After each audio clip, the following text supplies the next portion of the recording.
Welcome to Beyond the Resume. I'm Yochanan Shamailov.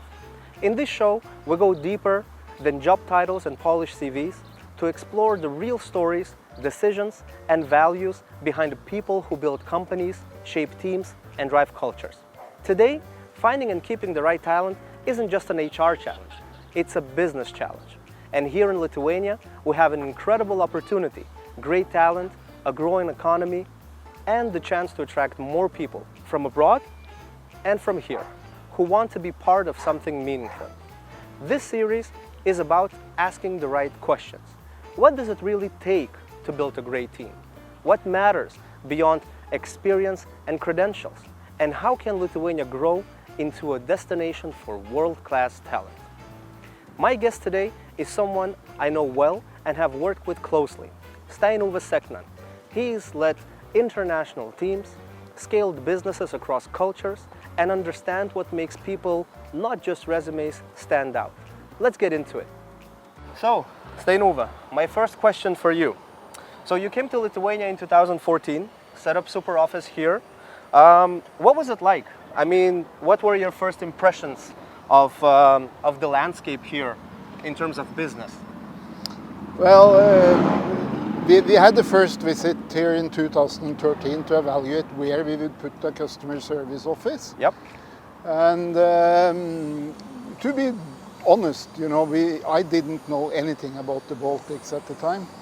But I knew it had been part of the old Soviet Union, so I guess we expected it to look a little bit like the Soviet Union. Okay. And it was very far from. Right.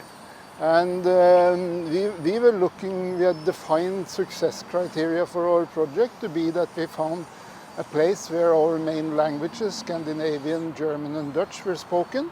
Okay. And English, of course, in addition, as a common language. And we found in high numbers highly educated people that had these skills here. Right. And that made it easy for us to choose in the end. Okay, so it's mainly the skills of the people here, the knowledge of foreign languages, and we're talking about the Scandinavian countries, right? Which was very attractive. So let me just get into these surprises. So what were the biggest surprises that and challenges that you faced here in Lithuania for the first time when you came here? Well, I think the first training day, after we'd employed people, said it very well. The CEO, Gisli Jentoft, the supporter of the whole project, right.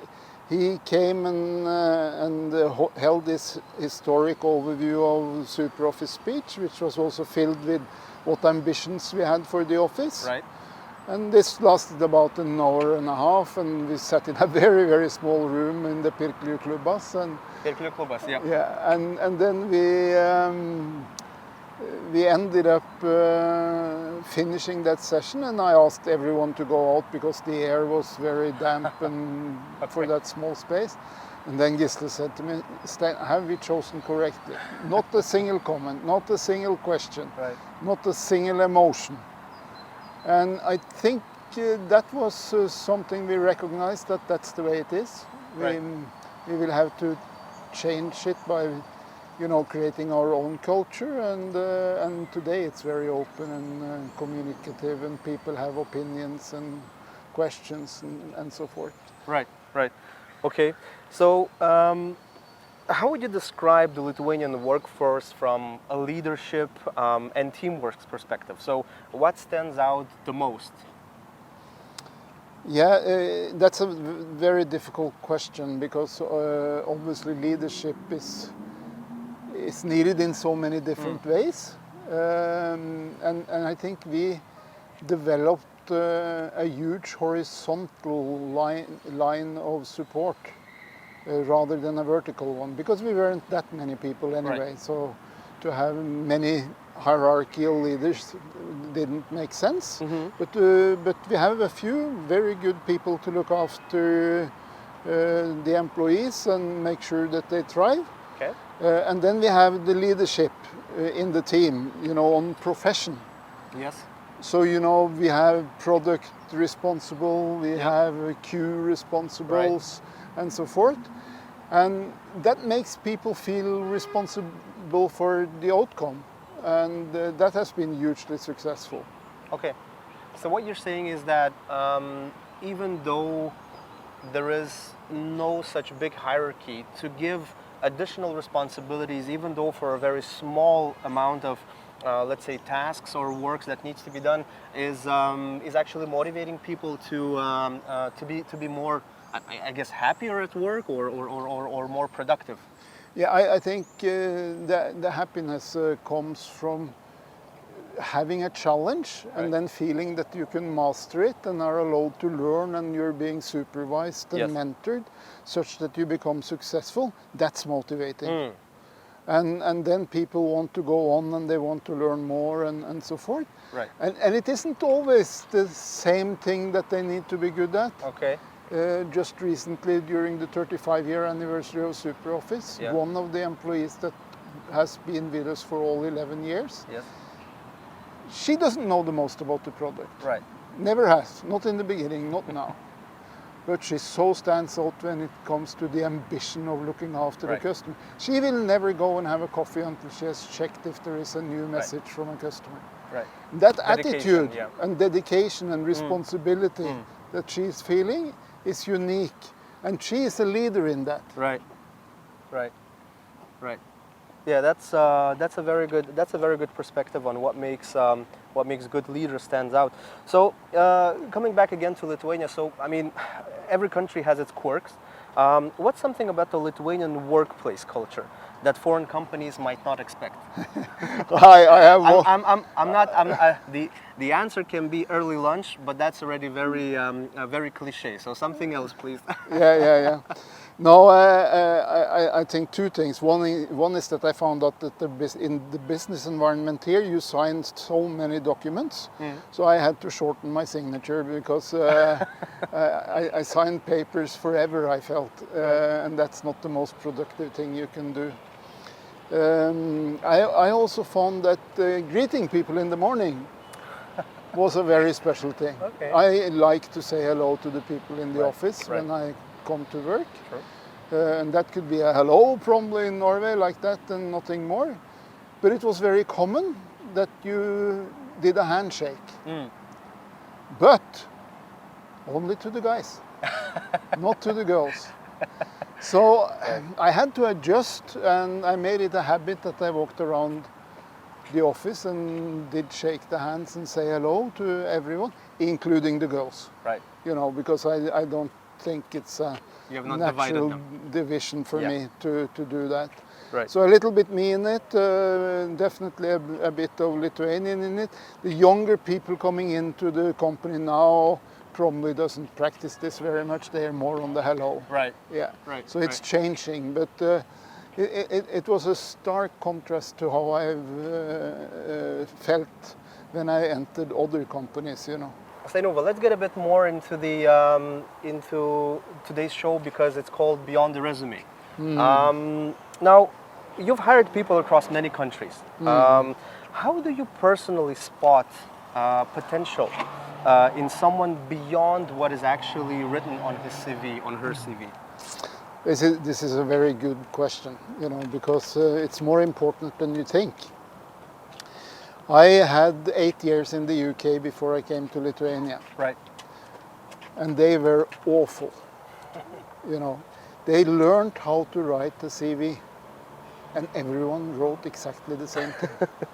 Hardworking, flexible, Right. the most loyal.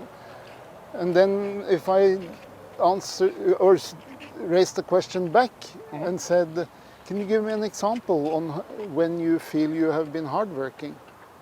There were so many rubbish answers. You know, they didn't really have a clue what hardworking meant.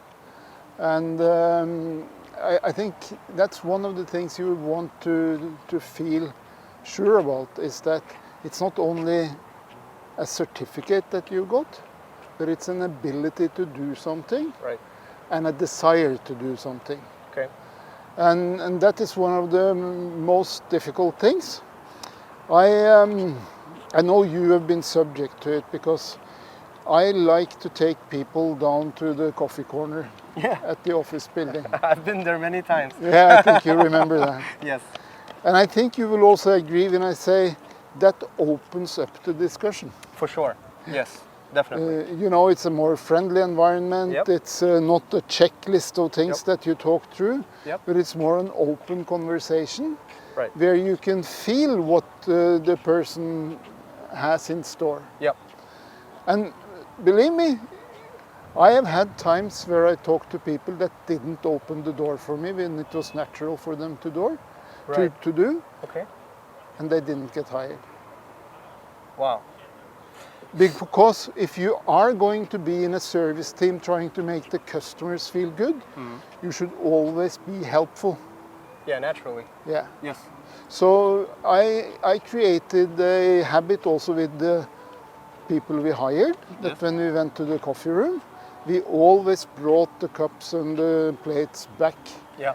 to the staff. Then the table was clean, ready for the next guest. Right. And the staff managed to do their job and serve the next customer, which I benefited from. Right. And seeing that I constantly did this, when I arrived at the coffee shop, Yeah. they were all smiles and happy to see me because they knew I was a kind person. Right. Okay. So let's try to rephrase this. So when you say looking at someone beyond their resume, we're now talking about the hard skills, and we will get into that in a few more questions. So what you're saying is that the ability for a person to be able to open up behind and beyond the formal, let's say, all right, I'm here with my resume, you check my skills, you ask me a few questions, but you really want to get into the essence of someone's personality, basically, into their soft skills. Would that be a correct way to kind of phrase it? Yeah, I think the soft skill part is of course very important. That's why I mentioned this opening the door. Right. It's obviously nothing to put in a test or anything like that, Right, because then right. everyone would do it. Yes. But you need to observe those more natural things. I also think that when you do it, you need to try to get out of the person how much ambition do they have of learning Okay. and becoming better. Right. And if they don't give you anything on that, you need to outright ask them, you know. Right. How much time have you spent in your current jobs learning on your own, Right. over and above what is expected from you in the job? Yes. And what topics do you then study? Okay, here there are new topics. There is someone conscious about this. They have done it. Good. These people have ambition to learn. Right. The other thing is you should also make sure that they understand that they will constantly get feedback from colleagues, from customers, over things that they could improve. Right. And that everyone should be happy if there is something that they can improve. Yeah. Yep. It's much worse if you think For you sure. are perfect in everything Yes. and it's still not good enough. No. You There know, always has to be room. Then you have nowhere to go. Exactly. That's true. All right, so we're going to expand on that hiring process a bit more, and the next question is really related to. So, do you believe that companies should hire based more on character, which we just discussed with you, or credential? And if so, how do you test for that in an interview? You have partially already answered that question by having an informal, let's say, setting, trying to, as you named it, opening the door. But is there anything else that goes beyond that to test that in an interview? And again, going back to character or credentials?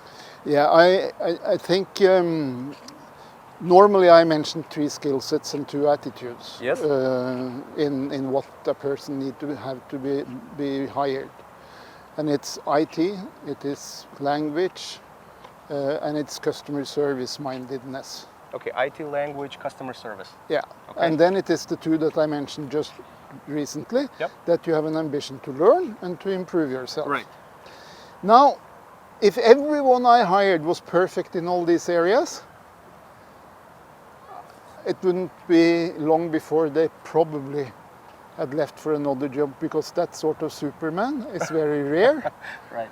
And they probably have so many opportunities that to keep on to them is very difficult. Right. Okay. I like it when people see that, yeah, I'm good in this, I'm not totally good in that, but I'm really interested in improving myself in that area. Yeah. And I have a fantastic skill in this area. I hope I can use that because I really love what I'm doing in that area. Right. They should have an X factor of their own. Yeah. That you say, okay, this X factor, that person would out-conquer me on. Mm-hmm. They would be better than me on it. They would be better than all of their colleagues. Okay, then we have an X factor we can add to the team that improves the overall team. Right. Use it to the advantage. Exactly. Yeah. So you don't take one that is reasonably good and copy that one 50 times. Right. You actually take one and make that a unique contribution to the team, another one unique in other ways. Yes. And then there are some common factors that you need to cover with everyone. Right. Like speaking English, because Right. that's the company language. Yeah, definitely. So now, when it comes to choosing between someone's deeply specialized skill base, let's say, versus someone who is highly adaptable, what do you lean toward and why? So, skills or adaptability? I think it's a little bit down to the job that fair you're enough. hiring for. Yes. You don't need rocket scientists for everything. No, that's true. And it's the same when you organize the workload. You find out, oh, we just released a new product. It's not going to be many customers asking questions of it yet. Yes. And maybe you start with one single person getting the skill set to support that. Right. It also means that they get all the tickets related to it. Yeah. And they grow faster. And because they grow faster, the customers are more happy and we sell more of it to other customers. Naturally. Yeah. And then all of a sudden we need more people Okay. on support of that. But then we have a star already Yes. that can help teach the other people. Right. And with that you can grow the team according to the need at any given minute. The difficult one is when you have everyone in the team knows something, Yeah. but the function is module or whatever is discontinued. Yeah. Then you need to say to people, forget that one, you know enough about it, but we're not going to have many tickets related to that anymore. Right. Kind of useless knowledge, basically. For Yeah, for some certain knowledge aspects. I have certainly is extremely unuseful. Dating back 40, 50 years in the industry, you know, then... Right. Yeah. But still, I think that is something that has shaped you today as a deep specialist in, well, not only in customer service, but in customer service at the forefront, right? Yeah, and I've got lots of different experiences, you know. So customer service is a lot of different aspects to it. You have organizing it. Mm-hmm. You have building knowledge around it. Right. And building creativity in improving it. Okay. Which also leads back to giving feedback to the developers on how they should go about improve the product in total. Right. And if you have a feedback loop with the customer, you have a feedback loop with the developers, you have a feedback loop with other departments, you don't become a silo of information, you become a very important part of an ecosystem where you can solve anything. Right, right. That's very well said. That's very well said. Yeah. So the next part will be diving a bit into, you know, trying to understand the process that lies behind hiring in Lithuania. So for yourself, I'm not going to go back into the stories of your childhood in Lillehammer, Norway, but so as we said from the beginning, in 2014, you have been hiring people here, well, all kinds of different levels of people, all kinds of different skill sets, one of which was myself as well, many years back. But I have a few questions that are actually related to exactly this. Oh, we have someone. No, I think we had Siri in iPhone, but I don't know how it's called in Android. turned Yeah, on automatically. It's okay. Okay, cool. So, so what are some common misconceptions that foreign companies have about hiring in Lithuania? So there's so many companies wanting to come here exactly for almost the same reason you guys have been here with SuperOffice, is about the customer service back office setting up here. So what are the common misconceptions that companies have here about hiring in Lithuania?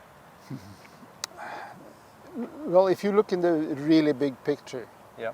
Lithuania has a limited amount of resources available on the big scale, the world scale. Okay. You know, it's 3 million people here, and there is 1.5 billion in China. Right. It tells how small the local market is, and therefore a lot of effort has gone into targeting the job market in Lithuania towards doing jobs for others in other countries. Right. And that's exactly what SuperOffice did. Okay. You know, based on some success criteria of hiring highly skilled people. Yeah, Lithuania ranked quite high on how many people have degrees from university. Right.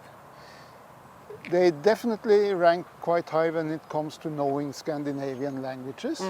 They're not as good on German and Dutch, Right. but we have at least found the number of people that we needed. Dutch is very difficult because Yes, it is. this squeaky sound is something that you only manage to develop when you're young, so you almost need a native to do support in Dutch. True. So I know you are good at it, despite not being native Dutch. No, but I've lived there long enough. Yeah. That's amazing. You are one of a few. So yeah, the language bit is of course important, and we found that here. And then the infrastructure, you know, the internet in Lithuania. I came from 8 years in the UK, where most of the communication still was on copper wires in the ground. Right.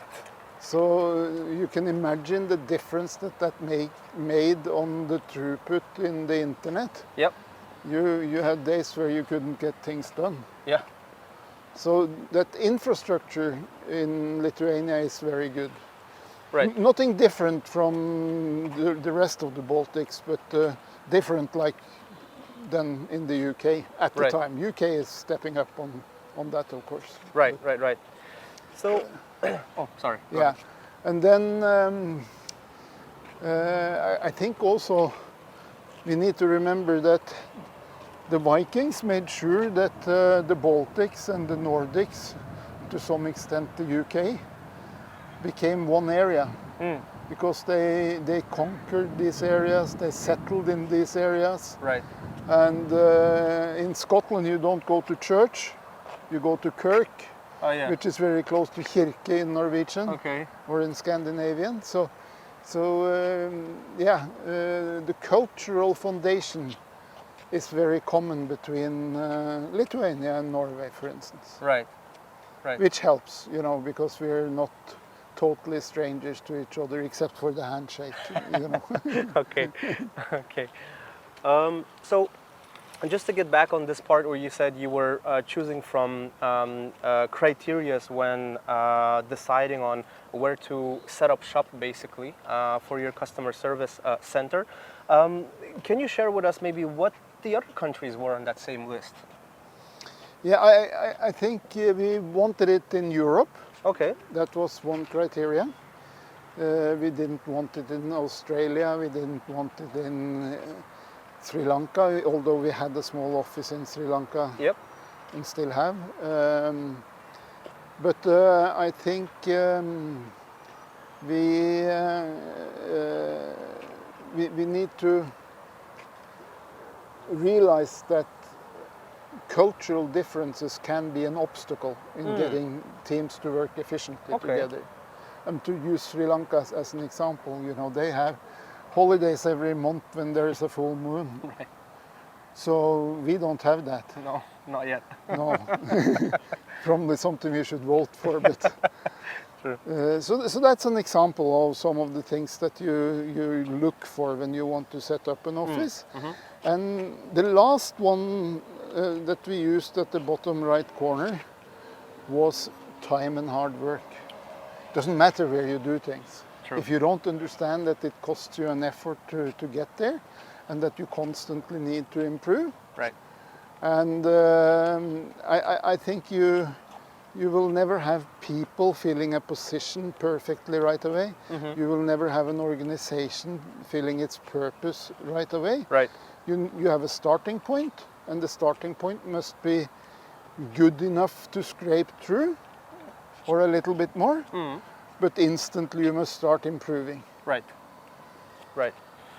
Okay, that makes total sense. Now let's try and move into the job ad platform. And we've been talking about this with you many times before during our caffeine sessions when we were sitting and talking. So so in your experience, are local job platforms, like, I'm not going to name those, but you know what we're talking about, are they helping companies find the right talent and vice versa, or do they actually fall short at today's, internet age, let's say? I'm not really going to judge the job ad platforms as such, because I would have to develop what criteria I would judge them by and make them aware of it so they could step up to it. But right. For some time in the beginning of recruitment in Vilnius, they gave us a number of people that fit with what we were looking for and started to work for us. Okay. Then it felt like it was empty. It was hundreds of people there, but they lacked language skills or higher education or whatever. Mm-hmm. So we started to look at other methods, and we started to use and still use references from our employees. Okay. And that's a really good way, because someone has a little bit of an opinion of a person that they might be fitting what we're doing within the company. True. But it can also be a little bit dangerous, because they might be trying to help out someone that hasn't been very successful in acquiring a new job. Right. You know, so it's a bit subjective then. Yeah, and if you turn it down, then the employee that recommended it might feel a little bit off, and so there are some side effects of that. Right. But it's part of the toolkit. Yep. And of course the more international one with our American friends, which I think most of us are registered on. That can also be used in a structured way to proactively find candidates that aren't necessarily looking. So if you then find a way to engage with them, then you might find some really good people there too. Right. I don't think you will find a single answer to it ever. You will always have different channels to find the right person, and if necessary, some of the roles could warrant that you use headhunters that are specialists in a certain area, or special criteria. So if you're hunting for a new prime minister in the country, then you probably need to use a headhunter. Okay. But rather than that, we actually use the public opinion. Yeah, true. That's what we call democracy. So fortunately, we have that in loads in most parts of the world. Yeah. That's a good way of putting it. So, moving on a bit to this new era we actually live in, which is related with AI. So, artificial intelligence has been, I think, on the plates of every professional out there. Speaking not only about Lithuania, but in general. So, people use AI to create their CVs, and even sometimes modify their CVs exactly to a certain job ad that they have seen. How do you think that is actually affecting the whole process of putting your experience and credential on paper, rather than just giving some prompts to ChatGPT, and then you'll have a very nice compiled CV, so you can just upload it anywhere you want to apply for a job for? Yeah, well, we are almost full circle now. If you remember earlier, I said that some CVs were not personal. They were, you know, I'm hardworking and these things. And ChatGPT will generalize the way that things are being answered rather than making you stand out. And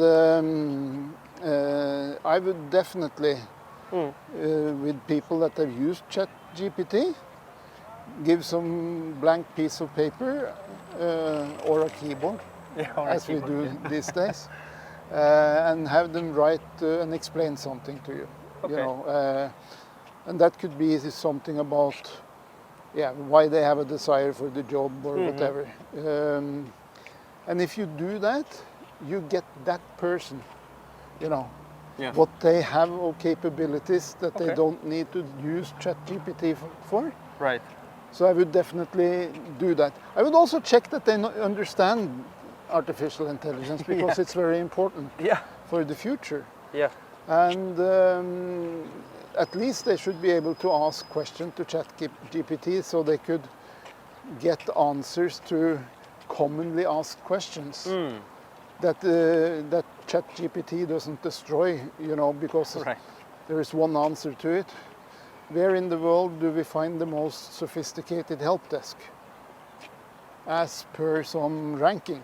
And it might give you an answer to that. That here are the top 5 support organizations in Europe, in America, in Asia. Okay. And you learn that very quickly. Yeah. You know? So AI is useful to help you on the way, but it's not the full solution. No. In my opinion.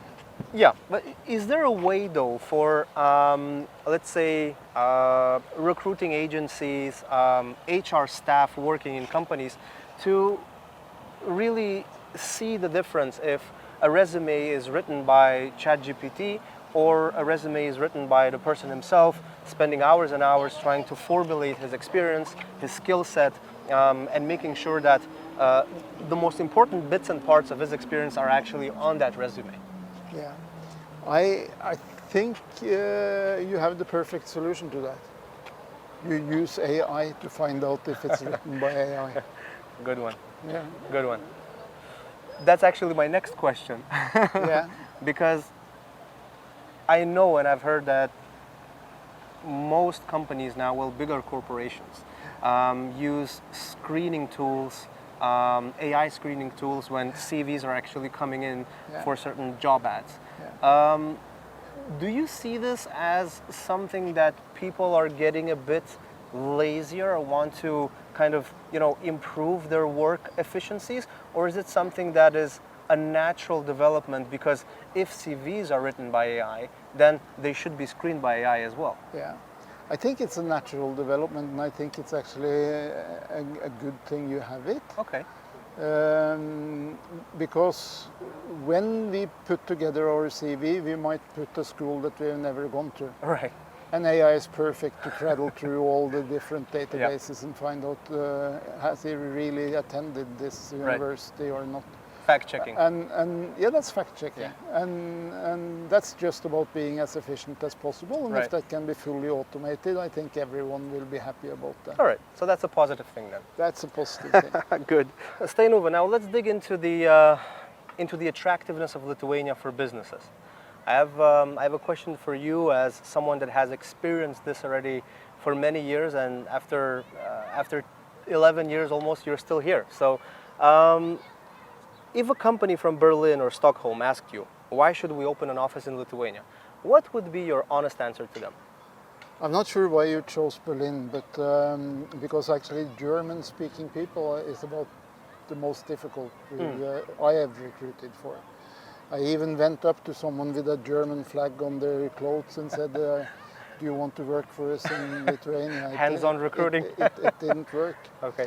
I think I would personally seek some assistance, and Invest Lithuania has been very helpful in bringing both Lithuanians and others back to Lithuania to do work from here.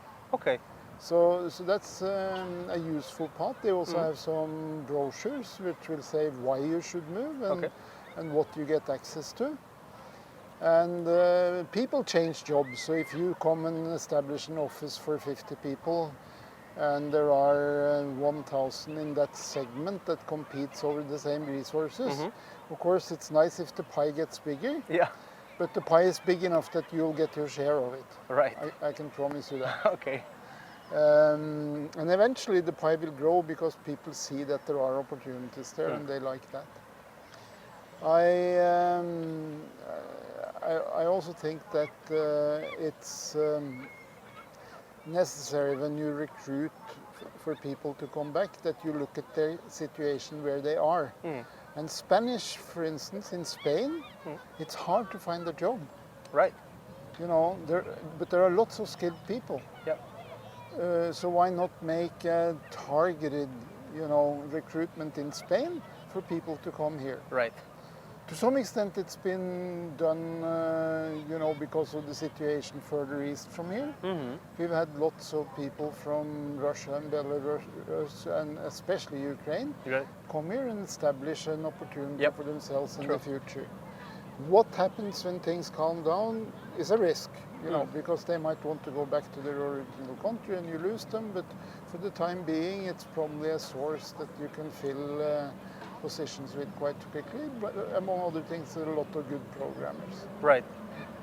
So, in one short sentence, what would that answer be then to someone asking for your advice opening business here? Well, I would do it, as long as you're talking about service-related jobs. Yes. For European companies, I wouldn't consider anywhere else than here. Okay, that's a good consideration. Now, if there would be something that Lithuania should be still working on and improving to make the business world more attracted to Lithuania, what would that one specific thing be?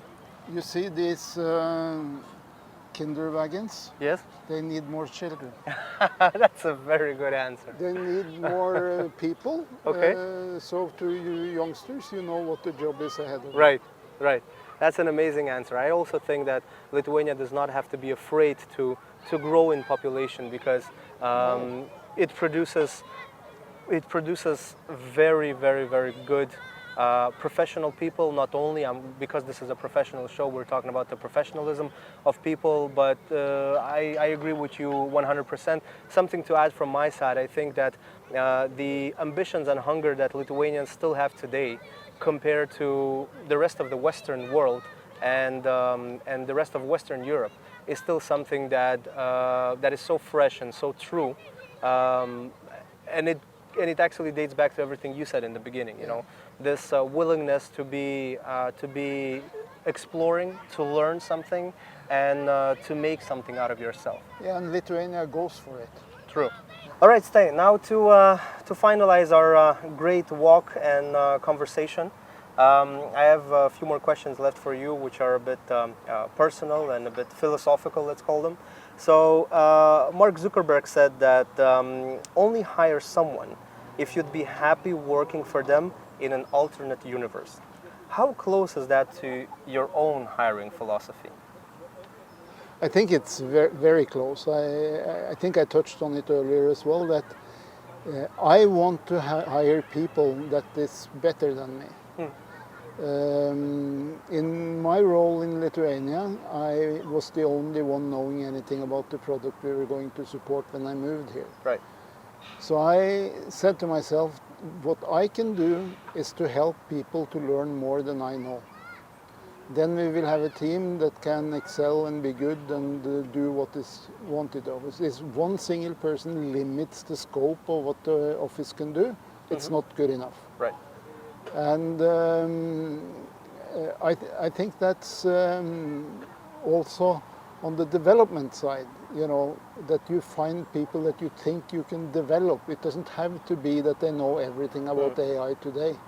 But they need to be interested in it, they need to dig into it, they need to understand the concepts around it, and take step by step till they are regarded a good professional in the international sense in that area. Right, right. Okay, okay. And one final question. So, if you could walk into your childhood bedroom and give one piece of advice to your younger self, what would you say? That's a very difficult question. I I was very fortunate to have a father that was on top of things. He would always question me why I was doing things.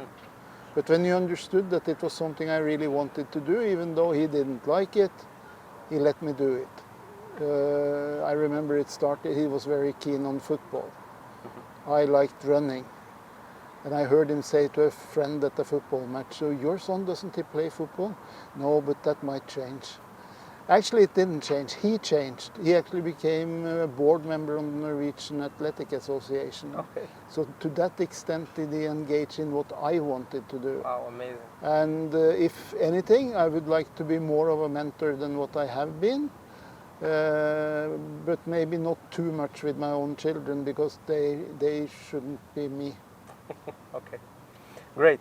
Thank you so much, Stein Ove, for spending this amazing afternoon here with me in Lithuania, Vilnius, talking about some very interesting and I think quite engaging conversation about the hiring process in Lithuania, and your personal experience has been very, very valuable for myself personally, and I really hope so for the viewers as well. So thank you so much for today, Stein Ove. Yeah, good luck with your program, and yeah, I'm thankful you wanted to have me, and Yes. Enjoyed it a lot, and you have a great day, and we'll no doubt catch up again soon. Thank you, Stein Ove. Thank you. Thank you. That was Beyond the Resume. A big thank you to Stein Ove for the insights, the honesty, and for showing us that behind every hire, there is a story that deserves to be seen. If you're leading a team, building a company, or thinking about expanding into Lithuania, I hope this gave you something useful. And if it did, share it with a founder, a recruiter, or someone who's looking for their next move. Thanks for watching, and see you in the next episode.